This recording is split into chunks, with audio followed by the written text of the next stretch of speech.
हजरत उमर फारूक रदियल्लाहु अन्हु ने दुनिया को ऐसे सिस्टम दिए जो आज तक पूरी दुनिया में राइज हैं। सने हिजरी का इजरा किया, जेल का तसव्वुर दिया, मौजिनों की तनख्वाहें मुकर्रर की, मस्जिदों में रोशनी का बंदोबस्त कराया, पुलिस का महकमा बनवाया, एक मुकम्मल अदालती निजाम की बुनियाद रखी, आबपाशी का निजाम कायम किया, फौजी छावनियां बनवाई और फौज का बाकायदा महकमा कायम किया। आपने दुनिया में पहली बार दूध पीते बच्चों, माजूरों, बेवाओं और बेआसराओं के वज़ाइफ मुकर्रर किए। आपने दुनिया में पहली बार हुक्मरानों, सरकारी ओहदेदारों और वालियों के असासे डिक्लेयर करने का तसव्वुर दिया। आपने बेइंसाफी करने वाले जजों को सजा देने का सिलसिला भी शुरू किया। आपने दुनिया में पहली बार हुक्मरान क्लास की अकाउंटेबिलिटी शुरू की। आप रातों को तिजारती काफिलों की निगरानी करते थे। आप फरमाया करते थे, जो हुक्मरान अदल करते हैं वो रातों को बेखौफ सोते हैं। आपका फरमान था कि कौम का सरदार कौम का सच्चा खादिम होता है। आपकी मोहर पर लिखा था, उमर नसीहत के लिए मौत ही काफी है।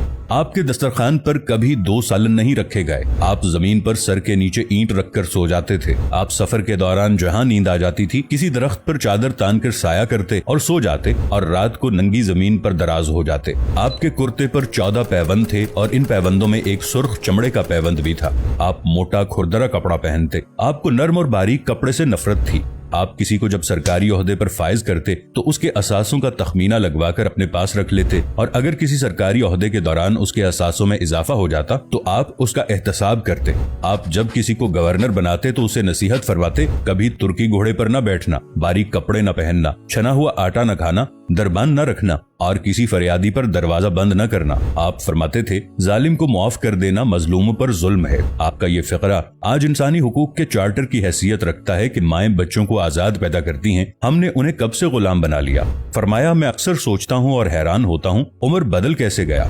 आप इस्लामी दुनिया के पहले खलीफा थे जिन्हें अमीरुल मोमिनीन का खिताब दिया गया। दुनिया के तमाम मज़ाहिब की कोई ना कोई खुसूसियत है। इस्लाम की सबसे बड़ी खुसूसियत अदल है और हजरत उमर फारूक रदियल्लाहु अन्हु वो शख्सियत हैं जो इस खुसूसियत पर पूरा उतरते हैं। आपके अदल की वजह से अदल दुनिया में अदल फारूकी हो गया। आप शहादत के वक्त मकरूज थे, चुनाचे आपकी वसीयत के मुताबिक आपका वाहिद मकान बेचकर आपका कर्ज अदा कर दिया गया और आप दुनिया के वाहिद हुक्मरान थे जो फरमाया करते थे, मेरे दौर में अगर फुरात के किनारे कोई कुत्ता भी भूख से मर गया तो उसकी सजा उमर को भुगतना होगी।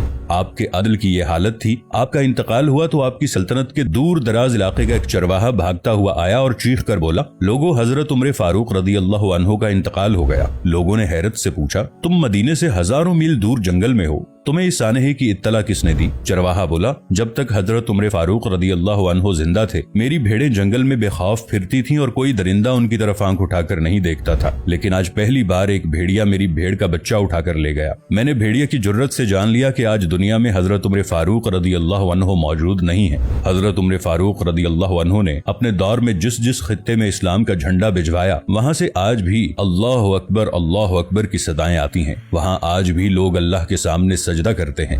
दुनिया में अलेक्जेंडर का नाम सिर्फ किताबों में सिमट कर रह गया है, जबकि हजरत उमर फारूक रदियल्लाहु अन्हु के बनाए निजाम दुनिया के 245 ममालिक में आज भी किसी न किसी शक्ल में मौजूद हैं। आज भी जब किसी डाक खाने से कोई खत निकलता है, पुलिस का कोई सिपाही वर्दी पहनता है, कोई फौजी जवान 6 माह बाद छुट्टी पर जाता है या फिर हुकूमत किसी बच्चे, माजूर, बेवा या बेआसरा शख्स को वजीफा देती है तो वो मुआशरा, वो सोसाइटी बेइख्तियार हजरत उमर फारूक रदियल्लाहु अन्हु को अजीम तस्लीम करती है। वो उन्हें तारीख का सबसे बड़ा सिकंदर मान लेती है, माँ सिवाय उन मुसलमानों के जो आज एहसास कमतरी के शदीद एहसास में कलिमा तक पढ़ने से पहले दाएं बाएं देखते हैं। लाहौर के मुसलमानों ने एक बार अंग्रेज सरकार को धमकी दी थी कि अगर हम घरों से निकल पड़े तो तुम्हें चंगेज खान याद आ जाएगा। इस पर जवाहरलाल नेहरू ने मुस्कुराकर कहा था, अफसोस आज चंगेज खान की धमकी देने वाले मुसलमान ये भूल गए उनकी तारीख में एक उमर फारूक भी था, जिनके बारे में मुस्तशरिकीन भी एतराफ करते हैं कि इस्लाम में अगर एक उमर और होता तो आज दुनिया में सिर्फ इस्लाम ही दीन होता।